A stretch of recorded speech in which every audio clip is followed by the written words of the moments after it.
అన్నా పైన కామెంట్లు చూసారా? ఎప్పుడు చూసినా సబ్స్క్రైబ్ చేసాం అడుక్కుంటావు ఏంటన్నా అనేసి కామెంట్ పెడుతున్నారు. ఏం చేస్తామన్నా, చింత సచ్చిన పులుపు సావదన్నట్టు నాకు అడుగు కూడా అలవాటు అయిపోయిందన్న.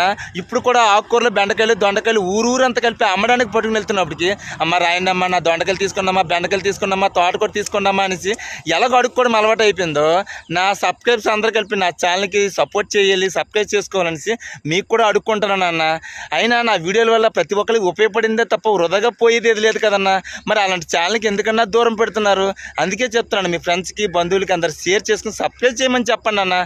నా ఛానల్కి సబ్స్క్రైబ్ చేసుకున్న ప్రతి ఒక్క వ్యక్తికి, అది హెల్త్ కోసం అవనే, బాడీ ఫిట్నెస్ కోసం అవనే, ఎక్సర్సైజ్ కోసం అవనే, హౌస్ డిజైన్ కోసం అవనే, వీటన్నింటిలో నాకు అనుభవం ఉందన్న. నా ఛానల్లో ఉన్న ప్రతి ఒక్క వీడియో ప్రతి ఒక్క వ్యక్తికి ఉపయోగపడిందే తప్ప వృధాగా పోయేది ఏది లేదన్న. మీ వంతు ఏం లేదన్న, మీ చల్లని చేతితో సబ్స్క్రైబ్ చేసుకుంటే చాలన్న, అదే మీరు నాకు ఇచ్చిన పెద్ద గిఫ్ట్ అన్న.